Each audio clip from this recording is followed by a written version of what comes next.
अभी बाबा फेरोज अपनी बात मुकम्मल ही कर पाए थे कि अचानक पूरी जमीन जोर जोर से लरजने लगी और गार की छत से मिट्टी गिरने लगी। शहर के चारों तरफ से खौफनाक चीखें सुनाई देने लगी। बाबा फेरोज का चेहरा तशवीश से भर गया। उन्होंने बताया कि ये सयाह साए के जिन्नात का हमला है, जिनका बादशाह संगे अस्वद देव है। वो एक जालिम और बेरहम पथरीला जिन है जो बरसों से इस जादुई ज़ुमुर्रुद को चुराने की कोशिश कर रहा है। संगे अस्वद देव चाहता है कि पूरी कायनात में सिर्फ अंधेरा हो ताकि वो अपनी मर्जी की तारीख हुकूमत कायम कर सके। सयाह साए के जिन्नात गार की दीवारों से धुएं की तरह निकल रहे थे और जिस नन्हे ज़ुमुर्रुदी शख्स को वो छूते वो फौरन पत्थर का बन जाता। शहर में अफरा तफरी मच गई और हर तरफ चीखों पुकार शुरू हो गई। बाबा फेरोज ने अपना जादुई असा बुलंद किया जिससे एक सब्ज रोशनी निकली और शहर के गिर्द एक आर्जी ढाल बन गई। बाबा फेरोज ने अनाया का हाथ पकड़ा और उसे खुफिया रास्ते की तरफ ले गए। उन्होंने कहा कि शहजादी, हमारी ये जादुई ढाल संगे अस्वद देव को ज़्यादा देर तक नहीं रोक पाएगी क्योंकि उसकी ताकत तारीकी से बढ़ रही है। तुम्हें फौरी तौर पर वादिये सुकूत से गुजरकर उस कदीम गार तक पहुंचना होगा जहां जादुई ज़ुमुर्रुद का असली दिल रखा हुआ है। सिर्फ तुम्हारी मासूमियत और सच्चाई का लम्स ही उसे दोबारा रोशन करके इस देव को शिकस्त दे सकता है। अनाया ने डरते हुए पूछा कि मैं अकेली ये सब कैसे करूंगी? तो बाबा फेरोज ने पिप नामी एक छोटे और बोलने वाले चमगादड़ को उसके साथ कर दिया। पिप बहुत होशियार था और वो इस ज़ेरे ज़मीन दुनिया के तमाम रास्तों से बखूबी वाकिफ था। अनाया ने अपना शाही लिबास संभाला और पिप के पीछे इस खतरनाक मुहिम पर रवाना हो गई जिस पर पूरी दुनिया का मुस्तकबिल मुनहसर था। अनाया और पिप एक ऐसे रास्ते पर चल पड़े जहां चारों तरफ घनी धुंध छाई हुई थी। ये वादिये सुकूत का आगाज़ था, जहां की सबसे बड़ी शर्त ये थी कि मुसाफिर को मुकम्मल तौर पर खामोश रहना है। अगर किसी ने एक लफ्ज़ भी बोला तो वो गार के जादू का शिकार होकर हमेशा के लिए खामोश हो जाएगा। अनाया ने अपने मुंह पर हाथ रख लिया और बहुत ही एहतियात से कदम रखने लगी। रास्ते में उसे बहुत सी डरावनी आवाज़ें सुनाई दी, जैसे कोई उसे पुकार रहा हो या उसे डरा रहा हो।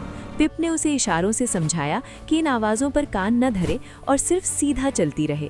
ज़मीन पर जा बजा नुकीले पत्थर थे जो उसके पाँव को ज़ख्मी कर रहे थे, लेकिन अनाया के अंदर अपने लोगों को बचाने का जज्बा इतना शदीद था कि उसे दर्द का एहसास तक न हुआ। वो जुर्रत की तस्वीर बनी खामोशी से इस वादी को पार करती रही। वादी सुकूत पार करने के बाद उनके सामने पहली बड़ी आजमाइश आई, जिसे लालच का पुल कहा जाता था। ये पुल मुकम्मल तौर पर खालिस सोने और चमकते हुए हीरों से बना हुआ था और उसके नीचे एक बहुत गहरी खाई थी। पुल के दोनों तरफ कीमती जेवरात और शाही लिबास बिखरे पड़े थे। जैसे ही अनाया ने पुल पर कदम रखा, उसे अपनी पसंदीदा चीजें वहां पड़ी नजर आईं। उसे लगा जैसे कोई उसके कान में कह रहा हो कि शहजादी, ये सब उठा लो और वापस महल चली जाओ। तुम्हें इन छोटे लोगों की खातिर अपनी जान खतरे में डालने की क्या जरूरत है? अनाया एक लम्हे के लिए रुकी, लेकिन फिर उसे बाबा फेरोज का गमज़दा चेहरा याद आ गया। उसने हकारत से उन हीरों को देखा और अपनी कीमती शाही अंगूठी भी उतारकर खाई में फेंक दी, ताकि वो ये साबित कर सके कि उसे दौलत की कोई हवस नहीं है। उसके इस अमल से पुल खुद ब खुद सीधा हो गया और वो कामयाबी से दूसरी तरफ पहुंच गई। अब वो एक ऐसे मकाम पर थे जहां हर तरफ एक अजीब सी नीली धुंध फैली हुई थी। ये दूसरी आजमाइश थी जिसे खौफ की धुंध कहा जाता है। इस धुंध में दाखिल होते ही इंसान को अपने सबसे बड़े डर और कमजोरियां नजर आने लगती हैं। अनाया जैसे ही धुंध में बढ़ी, उसे अपनी बहनें लाइबा और जोया नजर आईं, जो उसका मजाक उड़ा रही थीं और कह रही थीं कि तुम एक बुज़दिल लड़की हो और कभी कुछ नहीं कर सकोगी। उसे अपने वालिद का गुस्सा और महल की तन्हाई याद आने लगी। उसे लगा जैसे वो कभी वापस नहीं जा पाएगी और उसी अंधेरे में मर जाएगी। पेप ने जोर जोर से अपने पर फड़फड़ाए ताकि अनाया का ध्यान बटा सके। अनाया ने अपनी आंखें बंद की और अपने दिल में उन तमाम नेक कामों को याद किया जो उसने बचपन से किए थे। उसने खुद से कहा कि मैं अकेली नहीं हूँ, अल्लाह मेरे साथ है। जैसे ही उसने ये सोचा, धुंध छट गई और रास्ता साफ हो गया। तीसरी और आखिरी आजमाइश एक बहुत बड़े पथरीले दरवाजे की सूरत में सामने आई, जिस पर एक कदीम जादुई मोहर लगी हुई थी। दरवाजे के सामने एक बूढ़ा पथरीला मुजस्मा बैठा था, जिसने इनाया का रास्ता रोका और एक भारी आवाज में सवाल किया, मुजस्सिमे ने कहा कि ए इंसान की बेटी, अगर तुम आगे जाना चाहती हो तो तुम्हें इस पहेली का दुरुस्त जवाब देना होगा। पहेली ये थी कि वो क्या चीज है जो जितना ज्यादा बांटी जाए उतनी ही बढ़ती है, और अगर उसे छुपाया जाए तो वो खत्म हो जाती है। इनाया थोड़ी देर के लिए सोच में पड़ गई। पॉप भी परेशान हो गया कि अगर जवाब गलत हुआ तो दरवाजा कभी नहीं खुलेगा। इनाया ने अपनी जिंदगी के तजुर्बात पर गौर किया और फिर मुस्कुराकर जवाब दिया कि वो चीज मोहब्बत और सच्चाई है, क्योंकि जब हम दूसरों से प्यार करते हैं तो वो बढ़ता है। मुजस्समा मुस्कुराया और एक बड़ी धमाके के साथ दरवाजा खुल गया। दरवाज़ा खुलते ही अनाया की आंखें चकाचौंध हो गईं, क्योंकि वो उस मुक़द्दस गार में पहुंच चुकी थी जहां अजीम जादुई ज़ुमुर्द रखा हुआ था। ये ज़ुमुर्द एक बहुत बड़े कमल के फूल की शक्ल के पत्थर पर रखा था और उससे एक धीमी हरी रोशनी निकल रही थी। लेकिन अनाया ने देखा कि ज़ुमुर्द के गिर्द एक काला नाग लिपटा हुआ था, जो दरअसल संगे अस्वद देव का जादू था। ये नाग ज़ुमुर्द की तमाम रोशनी को चूस रहा था और उसे काला कर रहा था। गार की दीवारें काली हो रही थीं और फिजा में एक घुटन का एहसास था। अनाया ने हिम्मत करके कदम आगे बढ़ाया, लेकिन जैसे ही वो करीब पहुंची, गार की जमीन लरजने लगी और एक खौफनाक कहकहा गूंजा। ये संगी अस्वद देव की आवाज थी, जो अब वहां पहुंच चुका था। देव ने अपनी गरजदार आवाज में कहा कि शहजादी, तुम बहुत देर से आई हो। अब ये ज़ुमुर्द मेरा है और इसके साथ ही ये पूरी कायनात मेरी है। संगे अस्वद देव एक बहुत ही डरावना मंजर पेश कर रहा था। वो मुकम्मल तौर पर काले पत्थरों से बना हुआ था और उसके जिस्म से लावा निकल रहा था। उसने अपना बड़ा सा हाथ अनाया की तरफ बढ़ाया ताकि उसे कुचल सके। अपने बहादुरी से देव की आंखों के सामने उड़ना शुरू किया ताकि उसका रुख मोड़ सके। अनाया ने इधर उधर देखा और उसे महसूस हुआ कि वो देव से जिस्मानी तौर पर नहीं जीत सकती।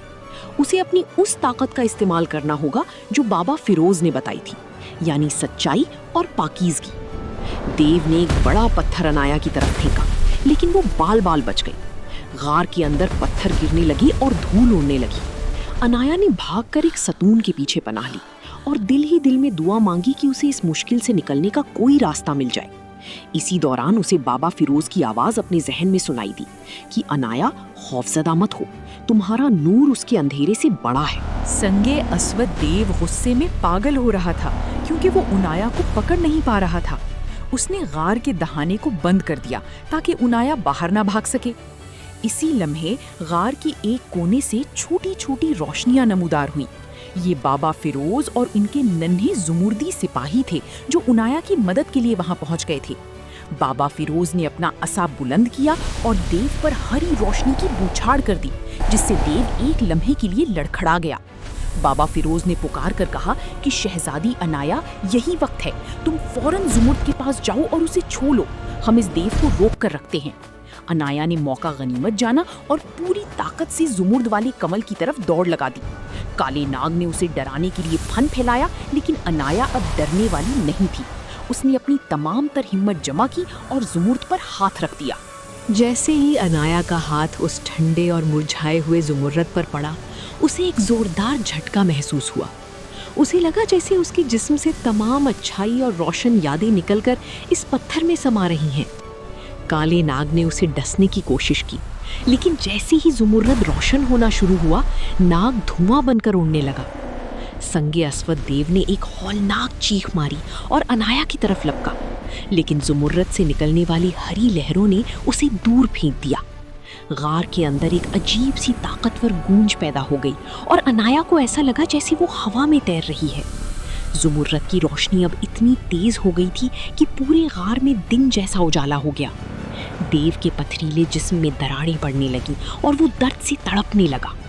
बाबा फिरोज और उनके साथियों ने खुशी से नारे बुलंद किए, क्योंकि जादुई ज़ुमुर्रद दोबारा जिंदगी पा रहा था।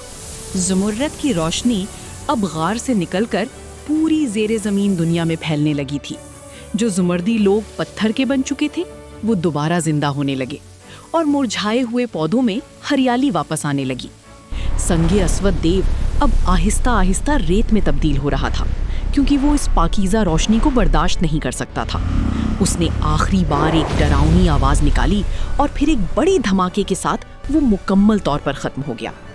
غار کے اندر کی کالی دیواریں اب دوبارہ زمرد کی طرح چمکنے لگی تھیں۔ انایا آہستہ سے زمین پر واپس آئی۔ وہ تھوڑی تھکی ہوئی تھی، لیکن اس کے چہرے پر ایک ایسی مسکراہٹ تھی جو پہلے کبھی نہیں دیکھی گئی تھی۔ بابا فیروز نے آگے بڑھ کر انایا کا ماتھا چوما اور کہا کہ شہزادی، تم نے آج وہ کر دکھایا جو ناممکن تھا۔ تم نے نہ صرف ہمیں بچایا بلکہ پوری انسانیت پر احسان کیا ہے۔ پوری زیر زمین دنیا میں جشن کا سما تھا۔ بابا فیروز نے انایا کے اعزاز میں ایک بہت بڑی تقریب کا اہتمام کیا۔ تمام ننھے لوگ اپنے گھروں سے باہر نکل آئے اور انہوں نے انایا پر پھولوں کی پتیاں نچھاور کیں۔ انہوں نے انایا کو ایک خاص قسم کا شربت پلایا جس سے اس کی تمام تھکن منٹوں میں غائب ہو گئی۔ بابا فیروز نے انایا کو بتایا کہ اب سے وہ اس زیر زمین دنیا کی ہمیشہ کے لیے محافظ منتخب کر لی گئی ہے۔ انہوں نے انایا کے لیے ایک خوبصورت زمرد کا تاج تیار کیا جو اس کے سر پر بالکل فٹ آ رہا تھا۔ انایا نے ان سب کا شکریہ ادا کیا اور کہا کہ اس نے یہاں سے جو سبق سیکھا ہے وہ اسے کبھی نہیں بھولے گی۔ پاپ چمگادڑ اب اس کا بہترین دوست بن چکا تھا اور وہ انایا کے کندھے پر بیٹھ کر خوشی سے چہچہا رہا تھا۔ انایا کو اب اپنے گھر کی یاد آنے لگی تھی۔ بابا فیروز نے انایا کو بتایا کہ اب اس کے واپس جانے کا وقت آ گیا ہے، لیکن جانے سے پہلے وہ اسے ایک خاص تحفہ دینا چاہتے ہیں۔ انہوں نے انایا کو ایک چھوٹا سا چمکتا ہوا زمردی پتھر دیا اور کہا کہ جب بھی تمہیں ہماری ضرورت ہو یا تم اداس ہو، اس پتھر کو اپنے دل سے لگانا، ہم تمہاری پکار سن لیں گے۔ انایا نے وہ پتھر اپنی جیب میں محفوظ کر لیا۔ بابا فیروز نے اپنا عصا لہرایا اور وہی جادوئی دروازہ دوبارہ ظاہر ہو گیا۔ انایا نے باری باری تمام زمردی لوگوں سے الوداع کہا۔ ننھی بچوں نے اسے ہاتھ ہلا کر خدا حافظ کہا۔ پپ نے اسے دروازے تک چھوڑا اور کہا کہ شہزادی، ہم تمہارا انتظار کریں گے۔ انایا نے ایک آخری بار اس خوبصورت دنیا کو دیکھا اور پھر اس اندھیری سرنگ میں داخل ہو گئی جو اسے واپس محل کی طرف لے جا رہی تھی۔ سرنگ کا سفر اس بار بہت مختصر اور آسان تھا۔ جیسے ہی انایا نے وہ خفیہ دیوار عبور کی، وہ دوبارہ اپنے پرانے لائبریری والے کمرے میں تھی۔ کمرے میں اب بھی وہی گردآلود کتابیں بکھری پڑی تھیں، لیکن انایا اب وہ پرانی شہزادی نہیں تھی۔ باہر صبح کا سورج طلوع ہو رہا تھا اور پرندوں کے چہچہانے کی آوازیں آ رہی تھیں۔ انایا نے کھڑکی سے باہر دیکھا تو اسے محسوس ہوا کہ محل کے باغ کے پھول پہلے سے زیادہ روشن اور رنگین نظر آ رہے ہیں۔ اسے معلوم تھا کہ یہ اس جادوئی زمرد کا اثر ہے جو اب پوری قوت سے روشن تھا۔ اسی لمحے اس کی بہنیں لائبہ اور زویا کمرے میں داخل ہوئی۔ وہ ہمیشہ کی طرح ایک دوسرے سے بحث کر رہی تھیں، لیکن انایا کو دیکھ کر وہ ایک دم رک گئی۔ انہیں محسوس ہوا کہ انایا کے چہرے پر ایک عجیب سا سکون اور وقار ہے جو پہلے کبھی نہیں تھا۔ لائبہ نے تنزن پوچھا کہ انایا، تم ساری رات کہاں غائب تھی اور تمہارے کپڑوں پر یہ مٹی کیسی لگی ہے؟ انایا نے غصہ کرنے کے بجائے اپنی بہنوں کو قریب بلایا اور بہت ہی پیار سے ان کا ہاتھ تھاما۔ اس نے کہا کہ میری پیاری بہنوں، ہمیں آپس میں لڑنا چھوڑ دینا چاہیے کیونکہ ہماری نفرت دنیا سے رنگ چھین لیتی ہے۔ لائبہ اور زویا حیران رہ گئیں کیونکہ انہوں نے کبھی انایا کو اس طرح بات کرتے نہیں سنا تھا۔ انایا نے انہیں وہ چھوٹا زمردی پتھر دکھایا جو اس کی جیب میں چمک رہا تھا۔ جیسے ہی ان دونوں نے اس پتھر کو دیکھا، ان کے دلوں سے تمام میل اور نفرت ختم ہو گئی۔ انہیں اپنی غلطیوں کا احساس ہوا اور انہوں نے روتے ہوئے انایا کو گلے لگا لیا۔ محل میں ایک نیا ماحول پیدا ہو گیا جہاں ہر طرف محبت اور اتفاق کی خوشبو پھیلی ہوئی تھی۔ کہانی کا اختتام ایک بہت ہی خوبصورت منظر پر ہوتا ہے۔ ملکہ انایا اپنے محل کے باغ میں بیٹھی اپنے بچوں کو وہ پرانی کتاب دکھا رہی ہے جس سے یہ سب شروع ہوا تھا۔ اس کے سر پر وہی زمردی تاج چمک رہا ہے اور ہوا میں ایک جادوئی خوشبو پھیلی ہوئی ہے۔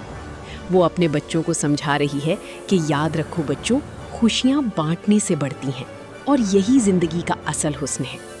دور کہیں زیر زمین دنیا سے پپ چمگادڑ کی آواز سنائی دیتی ہے جو جیسے کہہ رہا ہو کہ ملکہ انایا، تمہارا عہد ہمیشہ قائم رہے گا۔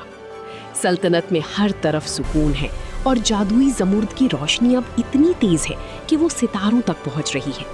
یہ کہانی ہمیں سکھاتی ہے کہ سچائی اور محبت کی جیت ہمیشہ ہوتی ہے چاہے اندھیرا کتنا ہی گہرا کیوں نہ ہو۔ اگر آپ کو ہماری کہانیاں پسند آ رہی ہیں تو ہمارے چینل کو سبسکرائب کریں، لائک کریں اور اپنے دوستوں کے ساتھ شیئر کرنا نہ بھولیں۔ شکریہ۔